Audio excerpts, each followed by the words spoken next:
بسم الله الرحمن الرحيم الحمد لله رب العالمين وأفضل الصلاة وأتم التسليم على سيدنا محمد وعلى آله وصحبه أجمعين.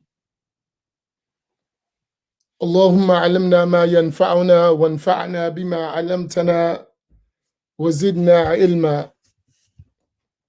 اللهم لا سهل إلا ما جعلته سهلا وأنت تجعل الحزن إذا شئت سهلا.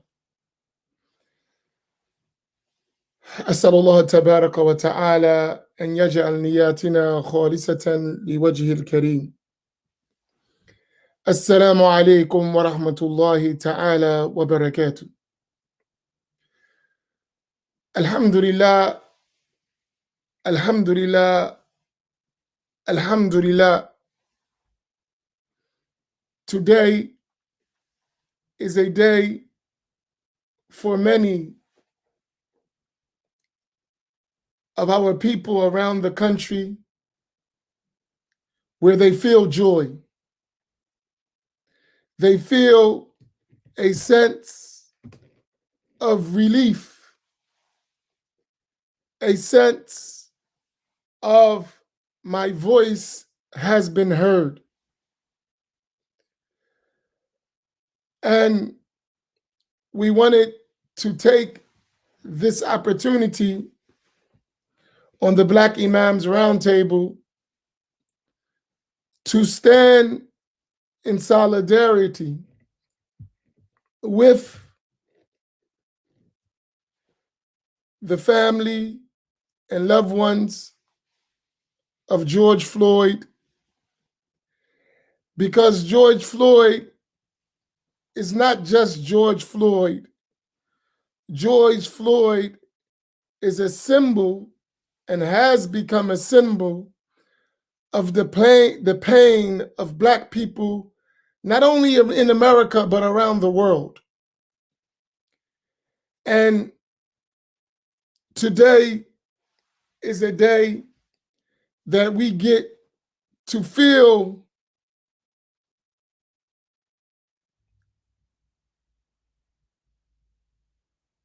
a sense of justice that we cry out for all the time.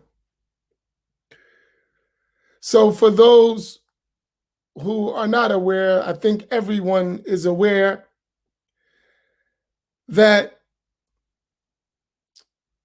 police officer, former police officer, was found guilty on all 3 counts. And now they move into the sentencing phase.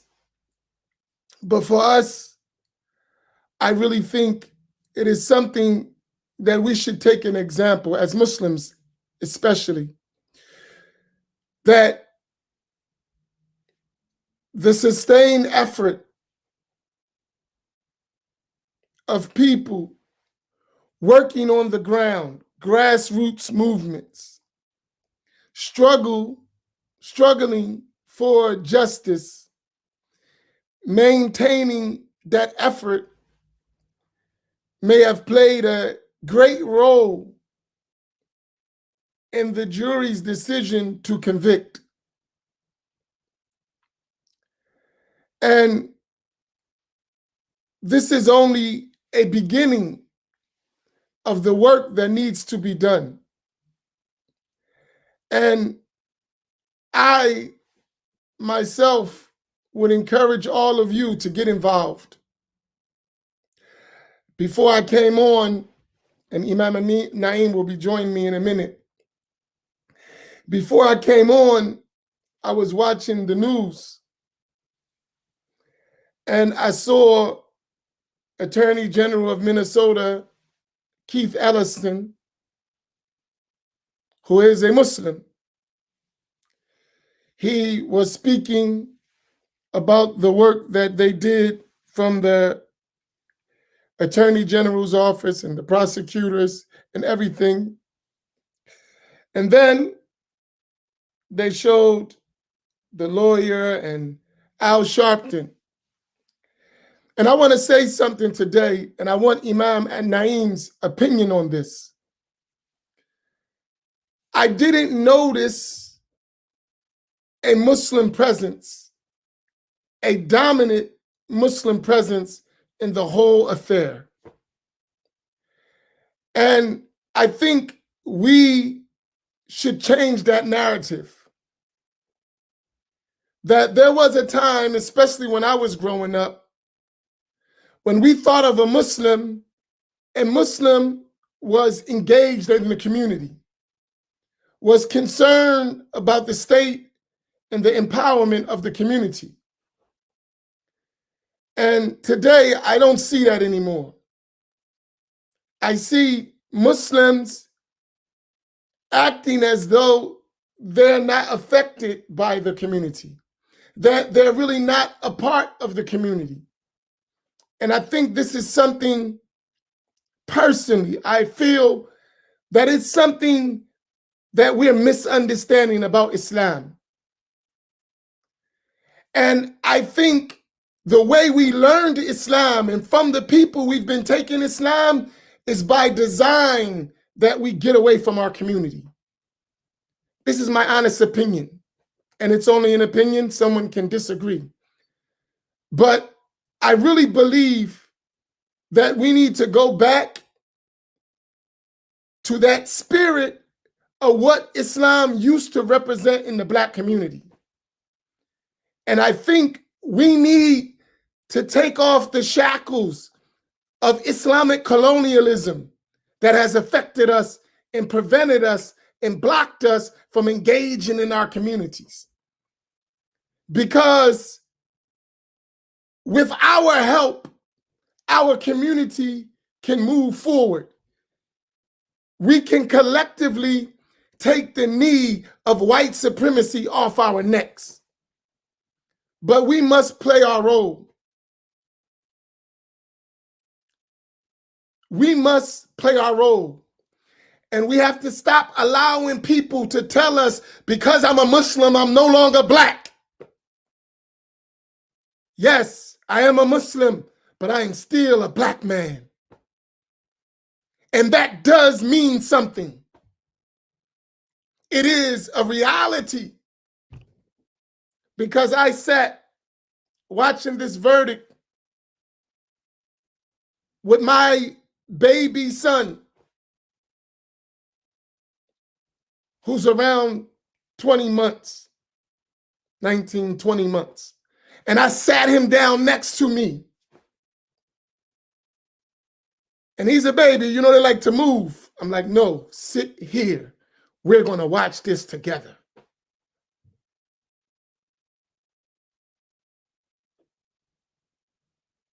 And I sat him there with my family on the phone. And we together, my brother, my sister, and my son, and my wife.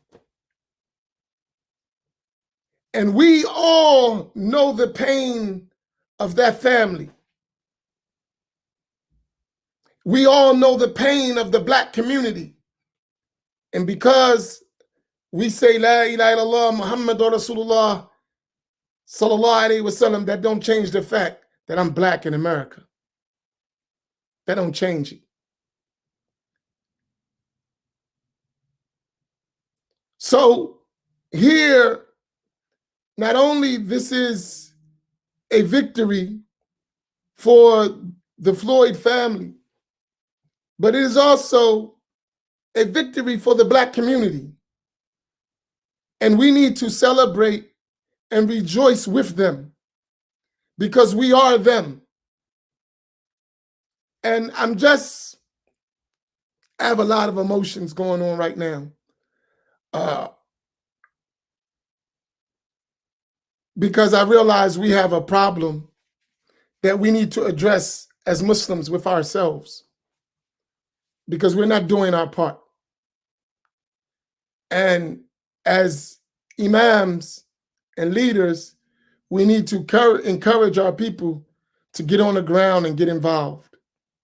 I'll stop there and I'll open up well, I'll open the mic for Imam Naeem to say his thoughts on today's events and those matters what I mentioned. Assalamu alaikum, Imam. Wa alaikum salam, Imam. I'm in the dark. I'm learning from you. They handed down the verdict already. That's just what I'm talking about. See, now we on public. I'm gonna let that go. I'm gonna let that slide. Yes, brother. Nah, don't let it slide. Let me have it. Right. So they found him guilty on all 3 counts. And I know probably we're so, discouraged that we didn't even probably think he was going to get found guilty. We was hoping, right? But it gives us, something to strive for.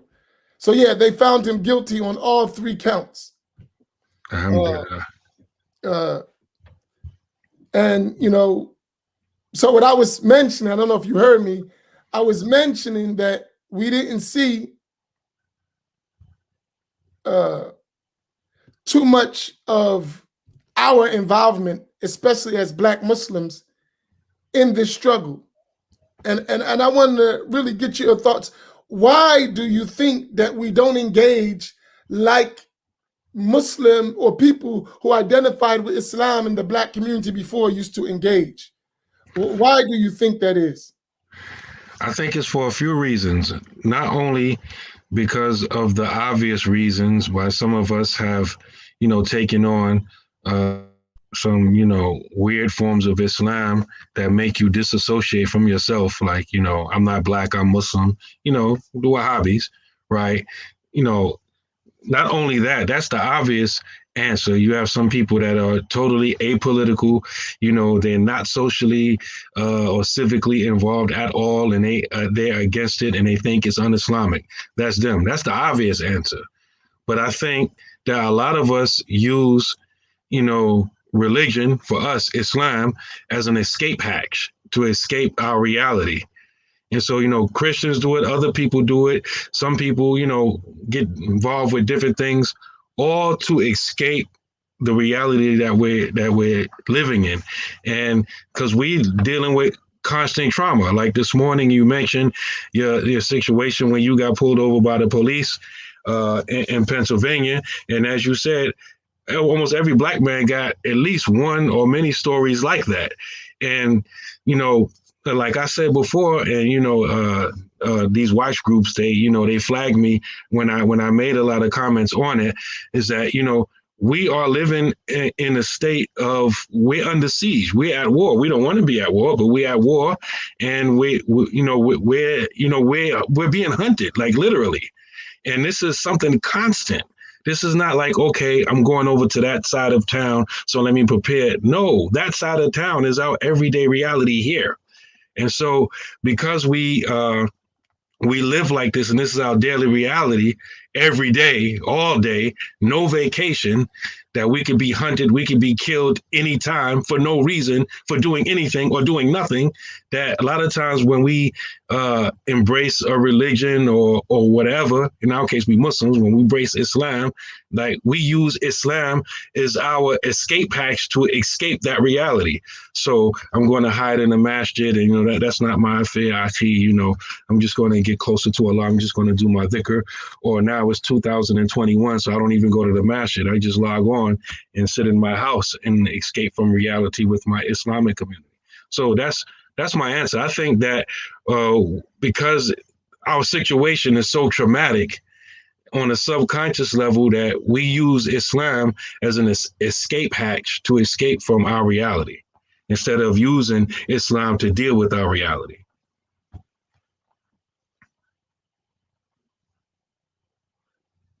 But do you also feel, and this is one thing I think about, that the way we've been taught Islam, especially in the name of Sunni Islam, the way it was taught to us, that we no longer have a connection to that struggle, right? Yeah. In other words, they kuffar, we Muslim, so whatever concerns them doesn't concern us. But, and I say it, it's a racist way of teaching Islam because they don't apply that to themselves. Nope. They are Muslim and they are concerned about their country. And they say, well, the Islamic country was full of kuffar in there and people committing kufr left and right. But they engage in their society, they support their society. And all of the rules go out the window when it's for their society. But for our community, no, don't do that. That's not Islamic. I agree with you 100%. Every country and every people. This is noticeable. I'll tell you a story that happened to me. And it was the first time I cursed at a person in authority, Islamic authority, about my daughter one time. My daughter was like maybe 2 years old. She's grown now, so this is a long time ago. She was like 2, maybe 4, I don't know. She was very young, 2, 3, 4 years old. And she's doing a little kid stuff. But it wasn't a lot of blacks in the place we were at. Some, but mostly foreigners, immigrants. And one of the leaders said to me, my daughter was running around doing something, and he was like, you need to teach her some manners.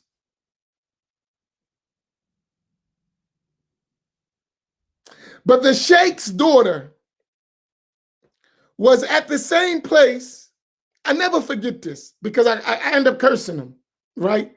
I lost it. Right? Not saying this. I was like, man, you don't get the, you know what I mean? Like with some explicits. I was so angry. But the sheikh's daughter, the daughter of the sheikh, who was pubescent, teenager, going to adulthood, she had on tight clothes. You know those cowboy movies? What's that thing called that the prostitutes in the whorehouses wear? It's tight all up here. And what's the name of that thing? Oh, you don't know? I forget the name of it. In the cowboy movies when you see it. I know what you talk about. I just don't know what the name of it is. Yeah, bustier. She had that over her clothes walking around in a conference. And no one said nothing to her. But you have a little 3-year-old, 4-year-old black girl who's fully covered. You know how we do. We put all the clothes on the kids, right? And you talking about her. And she's walking around here tempting men. And I told him that. I was like, man, you don't get out my face, right? He was like, you don't have to take it like that. I said, yes, I do. And it was, for me, these types of ideas, concepts, and these are the people we took our religion from, right? And they put in our mind that be other than ourselves while they're trying to be like the worst, which we're running from. And I think that type of education caused us to be like, have a disdain for our own selves and our own conditions. You know why you saying that? I'm sitting here thinking that how many other people were in a similar situation and they internalize that. Yeah, I do have to teach my daughter some manners. They ain't see what it was. You know what I mean? And I'm saying this because a lot of times, it's not the immigrants who we got to defend ourselves from. We have to defend ourselves from brainwashed Negroes who've been influenced by the immigrants.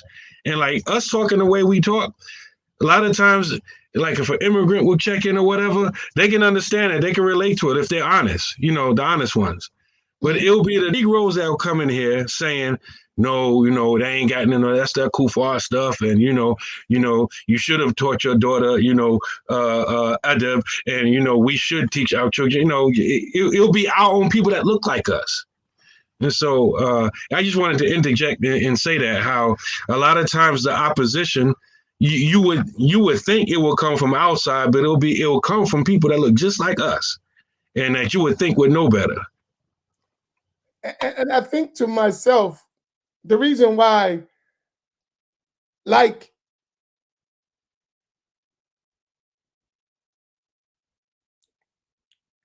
I look at today, I am so happy, right? Just that there is a sense of hope for our people. We got a long way to go. But I believe had this verdict went the other way, we would have lost a lot of hope. And I'm quite sure we would have tore some stuff up as a people, which I don't know if that's always the wisest thing to do. Sometimes it's the reactionary thing to do.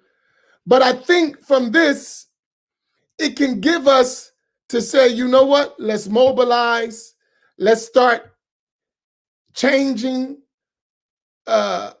laws, let's start doing more because it is possible when we stick to it. But the thing that I say that we have to stick to it, you know, and I know from my side, it is like one of the first things on my agenda. I've already been thinking about this, is that besides the community work aspect of it, it is also to engage with the government. And I pray that others join in that, because if we can take this as a catapult to get more change, I think we need to do it. And especially as African American Muslims. You know, some people, they tell me don't have black imams roundtable. They was like, why are you having a black imams roundtable? I said, because that's the only place where we're going to discuss our issues. Because on any other roundtable, our issues are not on the table, right?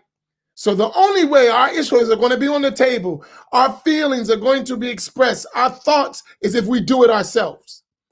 And it's not a popular, thing to do, especially as a Sunni Muslim. Like, to be black, that's like astaghfirullah, So I'm like, I'm really, really, really, really optimistic, to say the least. That, as I was telling my brother, I was like, I never expect big change, right? But every step, I believe, is as an opportunity to make big change.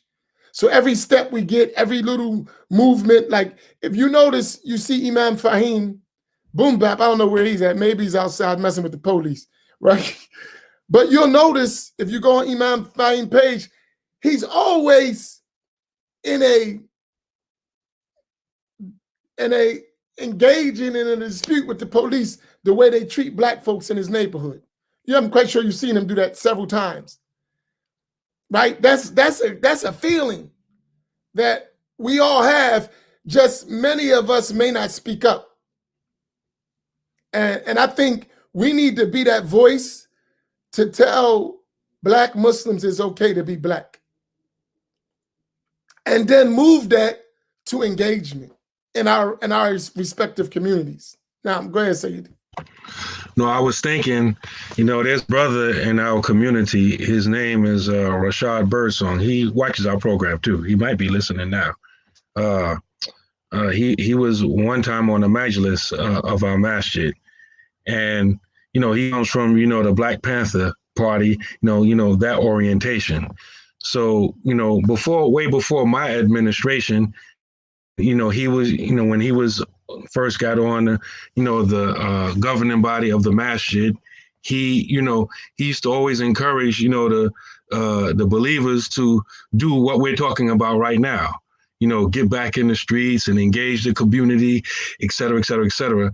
And he got so much pushback, so much so that almost every time we sit and talk, he reminisces about how people like treated him like he was like almost like not Muslim for being concerned with the black community. And so, alhamdulillah, he went off and started his own community organization, Community Empowerment Association. And to such an extent now that in this city, when you talk about doing that type of work, you cannot but mention his name, right? Even when we try to, when we go out in the community and feed people and all of that, it's usually him that's spearheading it. We connect with him in order to do that. And so I'm saying that to say that, you talked about how before, it used to be, one and the same. That, you black, you engage in your community, you try to bring benefit to your community, you try to protect the community, etc.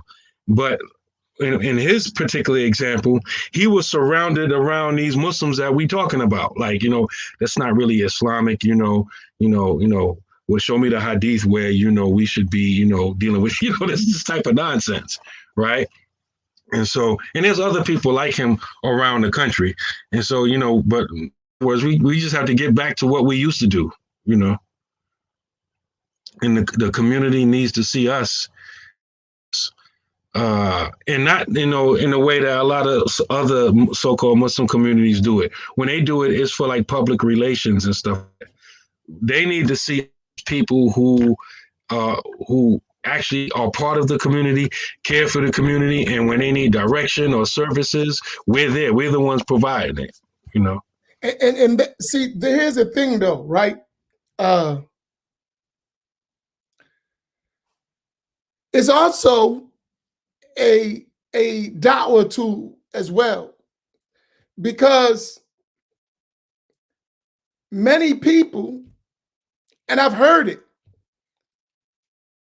they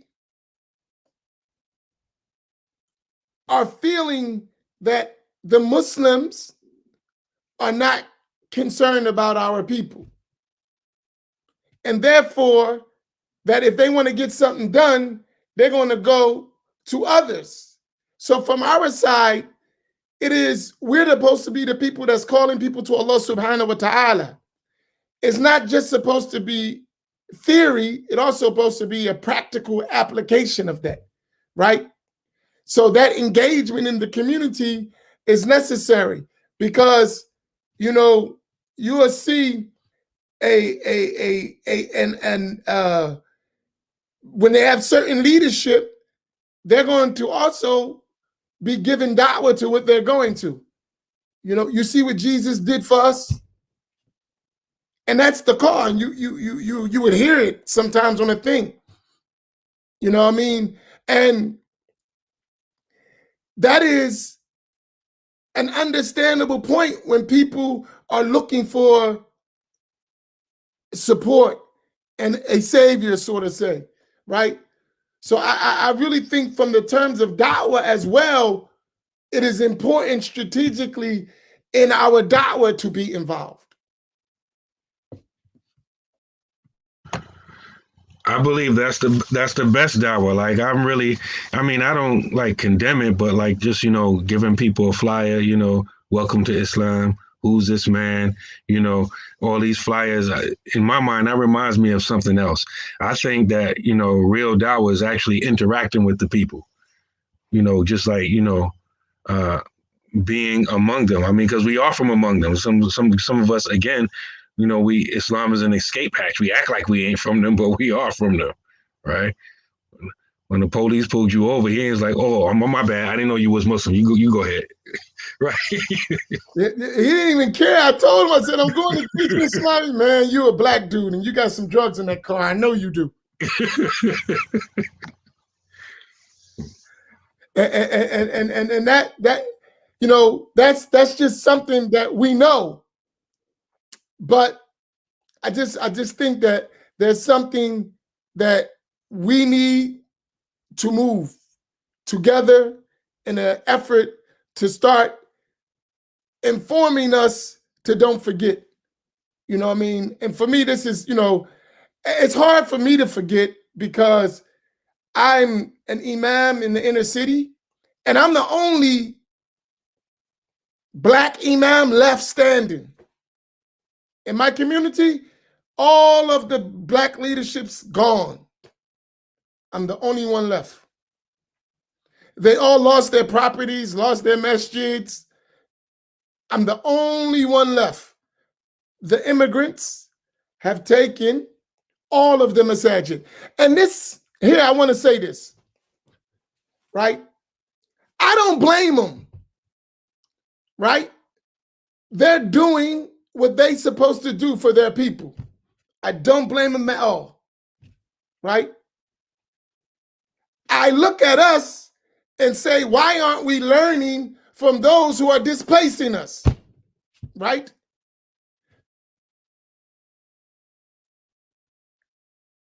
When I look at Atlantic City,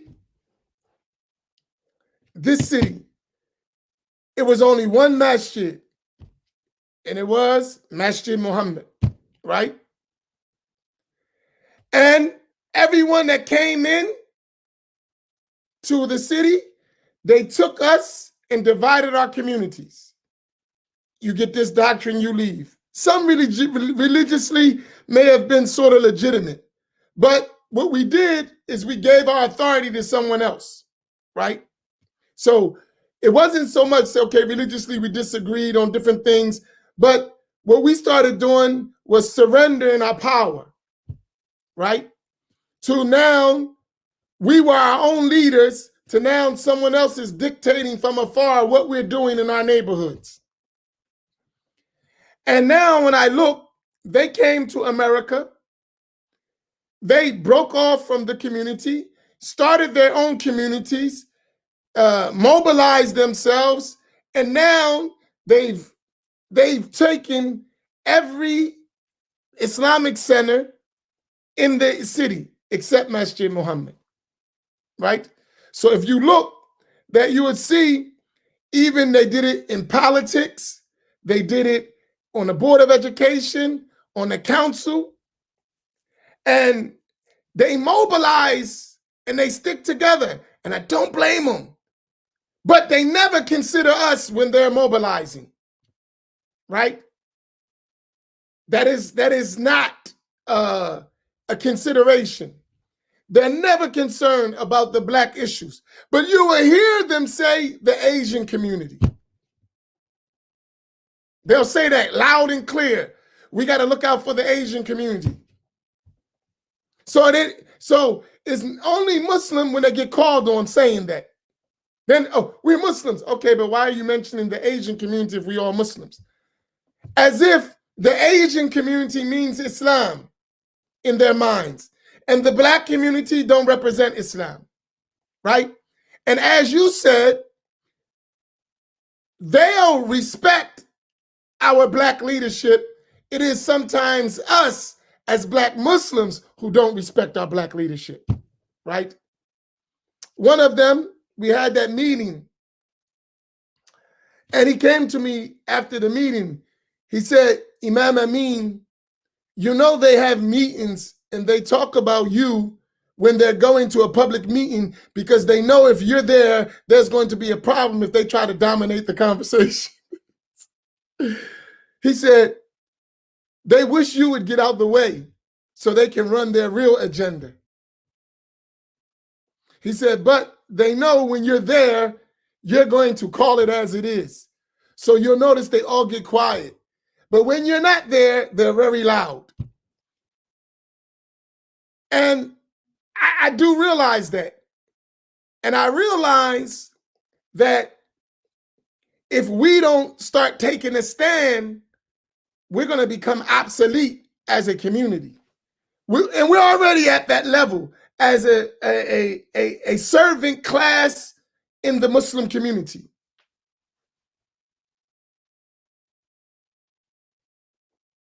A servant class in the Muslim community, right? And this is something that I believe we're going to come to terms with in Islam one day. We can keep ignoring it if we want to. One day something's going to happen and we're going to have our own Islamic version of a George Floyd.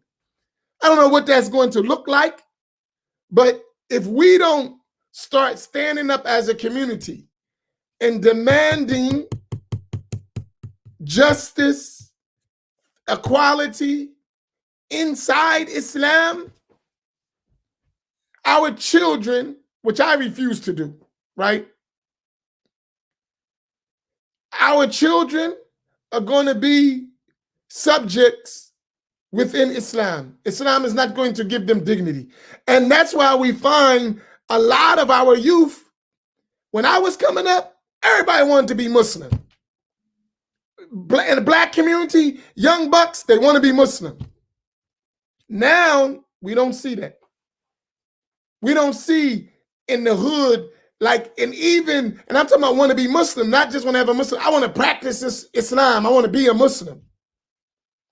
We need to revive that spirit, but we have to do that. And we can't be apologetic about it. But I say there's many things that relate to that, is that we don't support ourselves. So many of our leaders are dependent upon support from others, so they can't speak of issues because their support is depending upon that. You know, what you're saying is real. Like, I was just thinking, like, one Masjid administrator, he, in not so many words, and if anybody from our community here in Pittsburgh is listening, I need you to pay attention to this. I ain't never mentioned this publicly. He insinuated in not so many words that we just take Masjid al-Mu'min and absorb it into one of their communities. Oh, they want you to become a sister community. Yeah. You know, someone said that to me. We can make Masjid Muhammad a sister masjid. I said, oh, stop. I said, ho, breaks. First of all, we men, we're not women. So we ain't gonna be no sister nothing, right? And I said, Masjid Muhammad was established in 1955. How are we gonna come and be a sister to anybody? That means you're under us. When we were fighting for Islam, you knew nothing about it. And we're going to be under you? Half of y'all wasn't even here. La ilaha illallah. But you know what that is? Mm-hmm. That is the economic part of it. Yeah. And the deep thing about it is, one of the things that kind of like is like stops them from doing it is that we insist on moon sighting. They tried to use the Eid as a way to, like, you know, we have the bigger Eid, so why don't we do our Eid together? You just do with us, you know, y'all don't have to come out the pocket with so much money, whatever. Like, yeah, but y'all do them calculations, man. We ain't doing that. No, but here's the thing. So Sister Malika asked a question, and I don't really myself. Where she's at?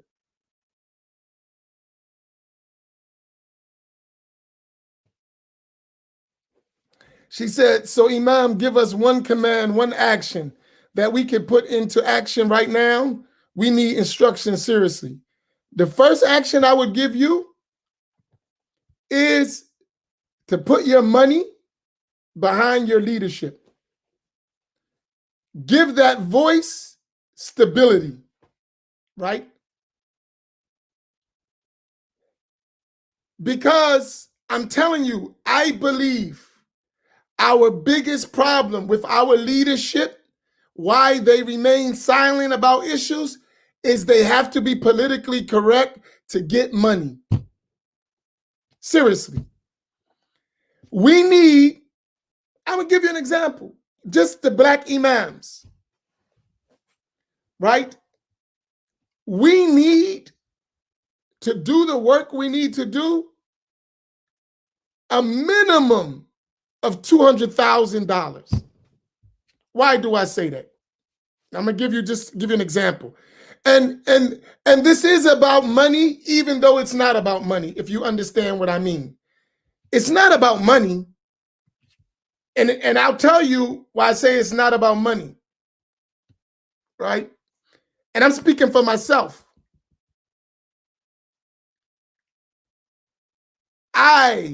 For the whole time I've been an imam, have never taken a full salary from the masjid, ever, right? I've paid others and not myself. So that's a given. Most black imams do that already. Most of them are not paid. They work lillahi ta'ala. And on top of that, those imams, they put the money there themselves. They sacrifice and they pay. They're not paid, they pay. So for those imams, it ain't about money. It's about the work. So that's why I said it ain't about money. But how sustainable is that for the work that needs to be done? Right? Because if those imams are financially free to do the work, I believe they would do more than they do, right? And you have to start with leadership. You have to empower your leadership. You know why Al Sharpton is in Minneapolis or Minnesota now? Because Al Sharpton is funded. You know why Al Sharpton can go all around? He's funded. He does his own things. He's able to sustain the work because there's a support base behind it, right?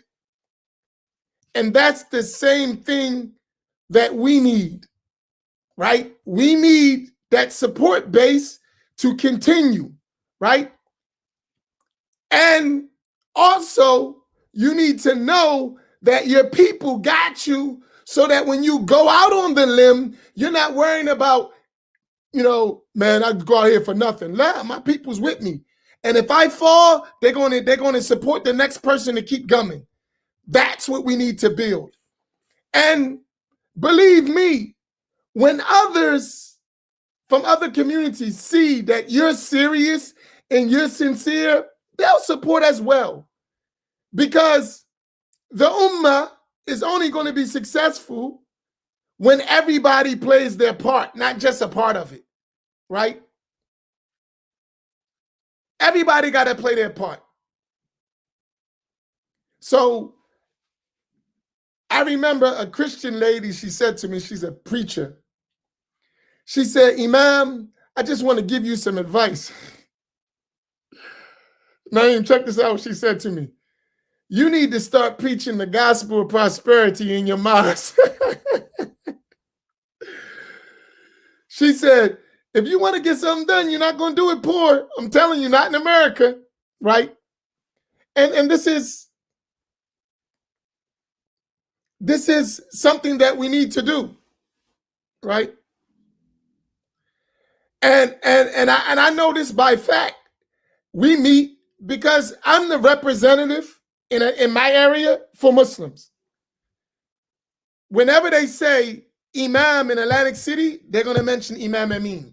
Whenever the government, whenever the mayor, whenever city officials, it's other masjids, but the Imam of Atlantic City happens to be me, right? So when they'll call for the Imam to talk, I'm going to get that call, right? And I do it even though sometimes I don't have the time. I do it because I know if I don't do it, we're going to be off the agenda altogether, period. If I ever stop the role that I play, we're finished. And I remember Imam Talib from MIB, he said something to me. We were talking, and he said, one of the sad things I see, and this is in the city of New York, he said, when we go away, we're going to go away together. Meaning when we die, there's not successive Black leadership in the Islamic community. Even it was a time in New York, they had Majlis Shura, right? It was predominantly Blacks, no more. They don't even have a voice really on the Shura. They're like second-class citizens, to the point that they made their own African-American Imam association, right? Where they're not even consulted. You go to, now New York's the main city. You go to Philadelphia, ask Imam Asim. He was on the show. They don't even consult them. All of them moved in, they're like they didn't even exist. And the reason why, they're not financially supported enough to maintain a strong voice, right? So that is an important issue that we need to realize. We need to empower ourselves to become a strong voice. And you know, in Christianity, in American Black Christian churches, it seemed like it's a good thing to make sure Rev or the pastor is taken care of, got a nice car, you know, is all right. In the Black Masjid, anytime, you know, it's a sin for the imam to be taken care of and is doing all right. You know, I think you mentioned it before, that some imams that do have a salary, they got to keep it secret. No, that's true. No, that's true. They've told me that. Yes, subhanAllah.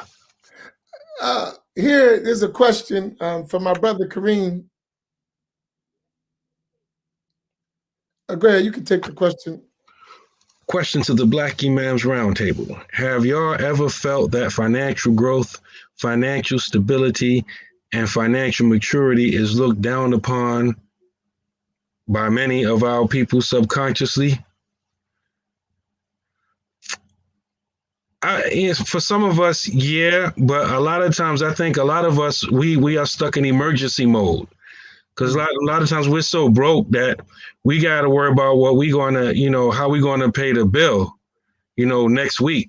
The shut-off notice already came. A lot of us live like shut-off notice to shut-off notice. So you talk about financial planning to them, that's like another language. Planning, I'm trying to, you know, plan to keep the electricity on. You talking about planning 5 years, I'm trying to plan 5 days. So when you talking to people in a large segment of us are living check to check like that, you know, financial planning is like, you know, like wishful thinking to a lot of us. So I think we need people who can educate us financially, but a lot of us, we have people among us who can help us, you know, to help us as individuals and community financially. But a lot of us are not going to listen to them unless that person wears a certain type of clothing and is able to punctuate every point he's making with call Allah wa call Rasul. A lot of us have been brainwashed like that. So the person could be giving you excellent information on how to manage your finances and how to get you from one situation to a better situation. But we won't listen to him because he's not peppering his presentation with a lot of Quran and Hadith. And so I think this is where a lot of us are at. One of the things, and this is true, Sister Betsy said that the African-American Sunni community need grant writers. That's true on one level, and I agree with you 100%. And we have grant writers. First, I think before we need grant writers, we need to be involved in community societal work so that we would know what we need grant writers for. Because a lot of times people, it's not that they don't know why they need a grant writer, because they're not doing the work, or they don't even intend to do the work that necessitates having a grant writer to write grants. That's one side of it. So I agree with you 100%. But from another sense, I don't think we need to be thinking about what someone else can give us. I think we need to more concentrate on what we could do for ourselves, right? Like at Masjid Muhammad, and many people got mad at me, right? Because they wanted to solve our issue with a grant. I said, we're not taking no grant. We're going to do it ourselves, right? So that we can get grants, we can do this. I said, absolutely not. When we're doing the work that we want a grant for, and we're doing it ourselves, and we need extra money to continue the work we're doing, then we'll talk about a grant. If we're not doing it ourselves, I'm not going to the government and ask them to give me a handout for something I can do for myself. That's a problem with us. Many times we have in our communities a welfare mentality. And what do I mean by that? Let the government give it to us.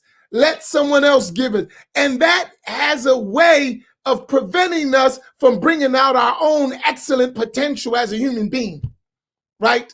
The Prophet ﷺ praised the one who worked by his hand, right? We have the ability, whatever money they're going to give us in a grant, we got that money right here online, I guarantee you. Now, the problem is, are we going to give it for the causes that we believe in? Because let me tell you something about a grant. The grant comes with rules. The grant comes with stipulations. And what you do when you take a grant is you let your enemy in your house. And you let your enemy dictate how you serve your people. So, and listen to my point. When I say that, that doesn't mean that I'm saying the grant is wrong. I'm saying for us, let us do for ourselves and feel the dignity and honor of doing for yourself, right? Get a taste of that. One of the reasons why we're able to speak like we speak, because we're a self-contained unit. If someone says, I'm not going to donate to you, I'm not going to lose no sleep, right? I'm not. That's not going to change my dialogue. I'm not going to speak because someone's going to donate or not donate, because we have a mentality of do for ourselves. And everyone who supports has the same mentality. So they're not supporting because they like necessarily how I say or what I say. They support because they believe in what we're doing, right? And once you have that kind of commitment, people who believe, it don't take a lot, right? You get a handful of people that can do amazing things who are dedicated. So I agree, in the long run, grant writers are needed, but I think initially we need to do for ourselves. We need to put our own money, our own sweat, our own effort, and our own projects, and do what make people come to us. We don't have to go to them. So we don't go like this. People come to us like this. We don't go like this, right? We work hard so that people come to us and they say, let me help you. I love the good work you're doing, right? We got to get out of the do for me mentality, right? And let me explain something to you, the other thing, because, and Sister Bessie, I agree with you 100%. So don't think I'm undermining the significance of grant writers and those things. I just don't think that should be our first way to get money. I think our first way should be from our own selves, so that we know what we can do if no one helps us, right? If no one helps us, what we can do ourselves, right? The other thing is, stop letting people tell us about business transactions and dealings who don't got our concerns, right? So everything will become haram for us if we listen to others.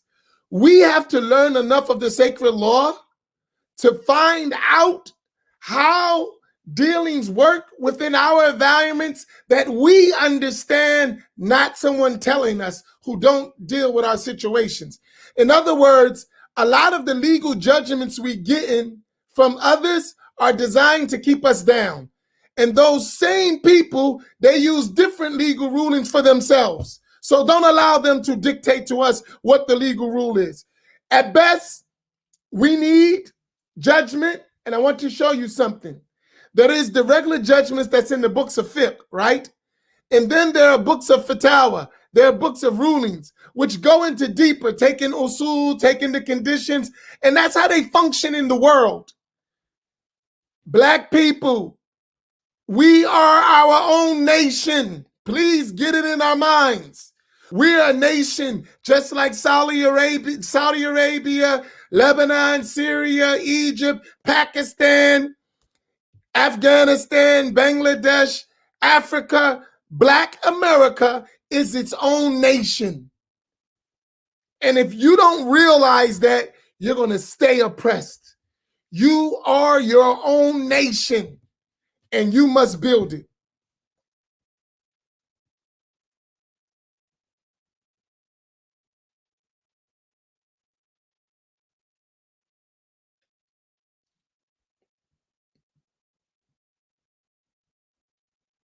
Where are we at, Imam Naeem?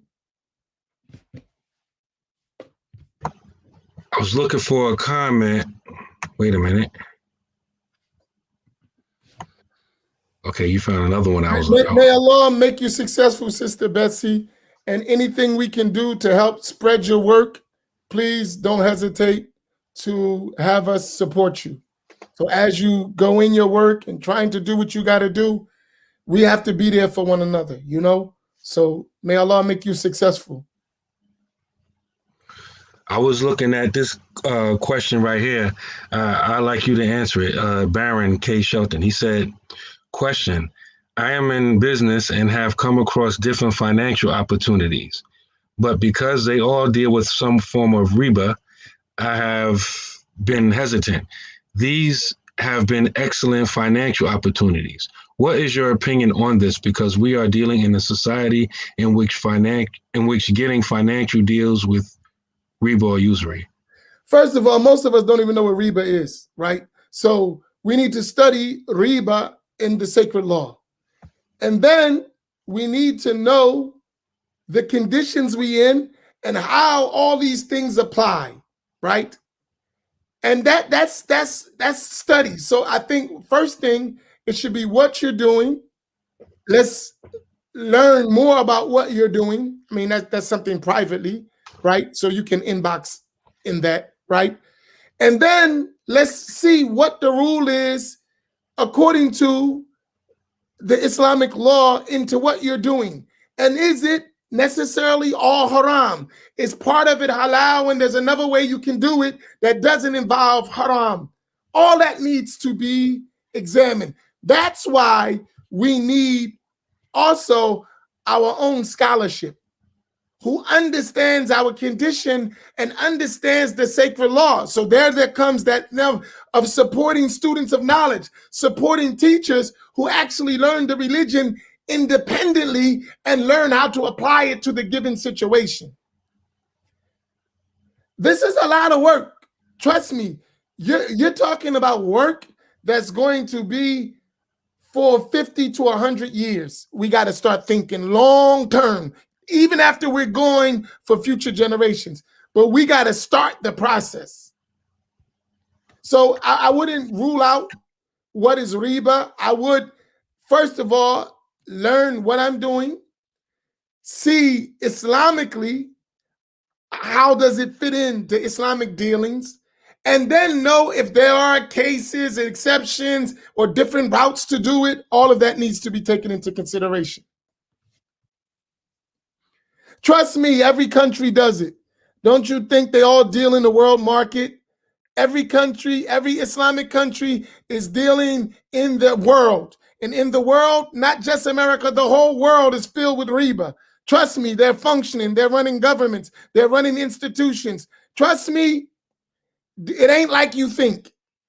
Let's get out of fantasy land where we don't live in Al-Medina. We got to deal with the real world, and there's rules of dealing with the real world in the sacred law.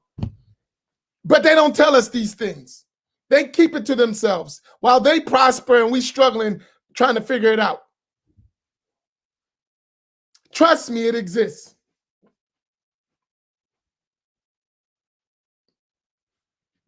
Go ahead, Imam Naeem. You out of gas? I was about to say something. He says, "Oh, I meant to say something before when you was talking about how a lot of people have a problem with, Black Imams Roundtable, and sometimes I see a lot of people. I don't know what people's intentions are, but I don't never leave off the black off the roundtable. I always put the black on the roundtable. It need to stay there. A lot of people feel uncomfortable with the terminology black. I don't. But with regards to this financial issue that we talk about, a lot of us, like a lot of people don't know. A lot of times we talk about stuff we don't know what we're talking about. Like a lot of people don't know the difference between nonprofit and 501c3. They think it's the same thing. You could be nonprofit and not have a 501c3 tax exempt status. Right. So a lot of people, when they have this conversation, a lot of people aren't even clear on their definitions. And a lot of people think that when you have your 501c3 tax exempt status, that you automatically money just come in. It don't work like that. You got to apply for grants. Like I remember in our community, right? Even way before I came,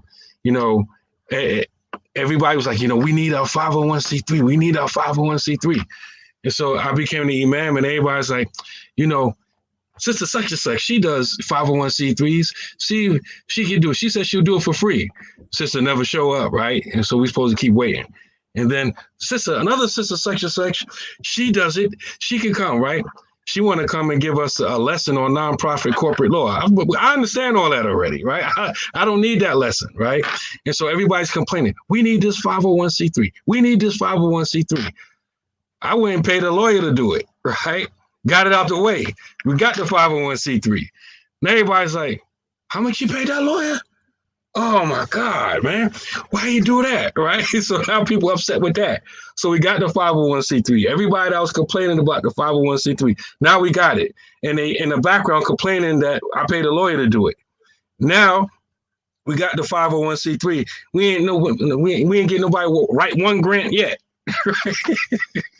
And not only the 501c3, people don't realize you still got to get 501c3. You still got to get people to give you money. That's it. Yeah. If no one's giving you money, your 501c3 don't mean anything.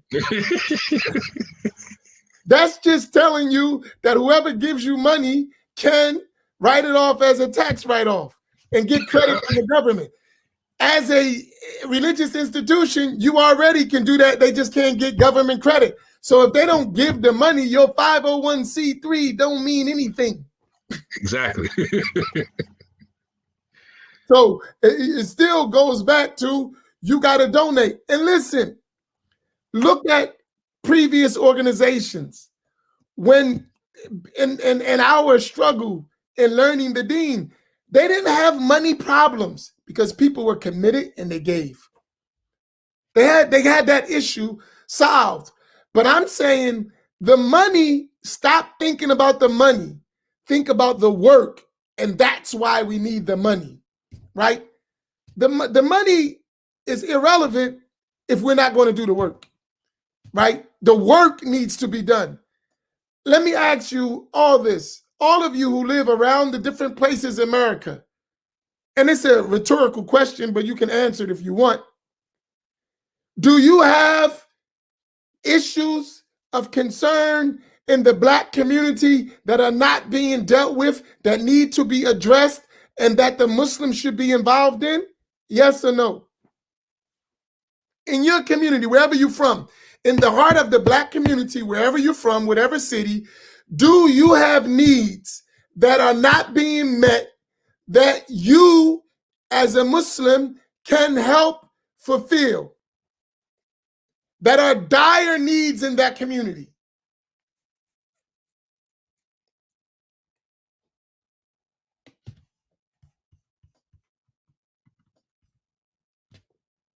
So therefore, all of us understand that there are things that we must do.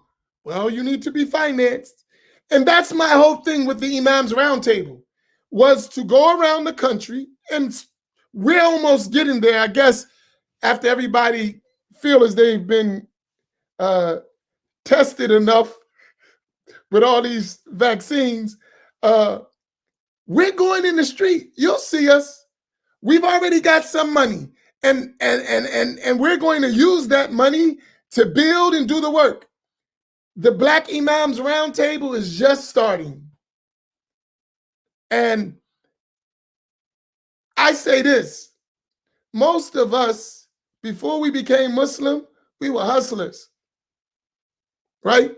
We know how to make money, right? It wasn't like we don't know how to make money. We were hustlers, right?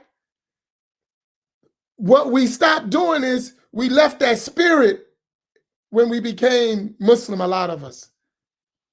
That hustler spirit we had, and I say hustler, that's business, that's entrepreneurship. You just got to transfer your skill set. It's the same stuff.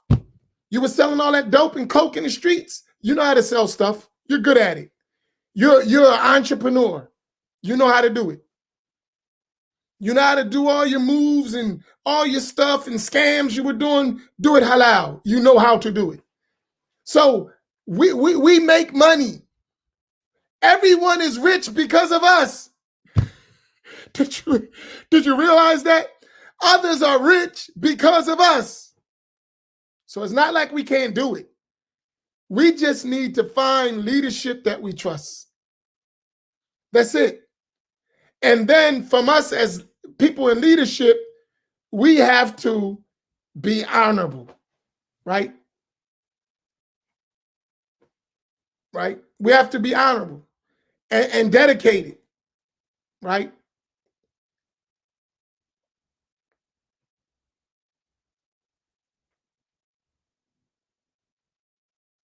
And I think that's what we got to work at. Hey, Naeem, Imam, where we at? I got to get ready to go. Yeah, me too. Sorry, we got to come to an abrupt end. It's getting close to Maghrib. But I say this, between all of us, and this is what we're working on, we are building a community nationally through this Black Imams Roundtable.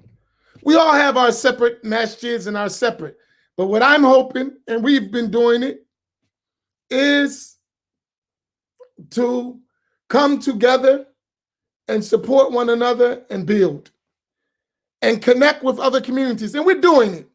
It's a work in process. Transparency is never our problem. Everybody know what we're doing, right? We put it out. We put it out. We already raised in our work around $17,000. We put it out. Every time we raise money, we put it out. It's not something we're hiding, right? Because I believe, if I told you, we ain't nowhere near we need to be, so it's nothing to hide. We don't have enough money to do the work we need to do. So there's no need hiding, right? There's nothing to hide about. We don't even have what we need, right? So to get where we need, we have to be transparent. You'll never get there if you're not transparent. So that's something we do.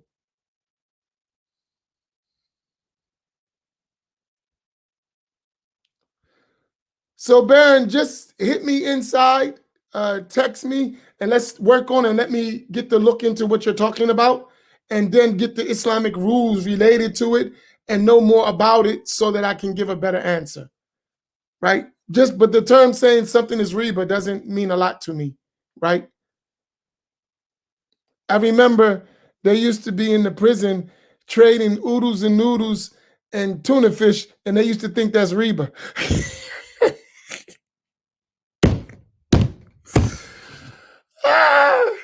Subhanallah.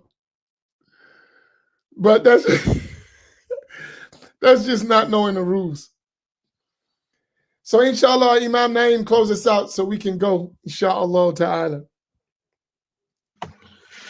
أعوذ بالله من الشيطان الرجيم بسم الله الرحمن الرحيم May Allah bless us with a successful fast. May Allah bless us with closeness, nearness to Him. May Allah give us the reward of fasting praying Salatul Taraweeh as much as possible. And may Allah bring us out of Ramadan better and stronger and more motivated than when we went in. Subhanaka Allahumma wa bihamdika nashhadu an la ilaha illa anta wastaghfiruka wa atubu ilayk. Al-Fatiha.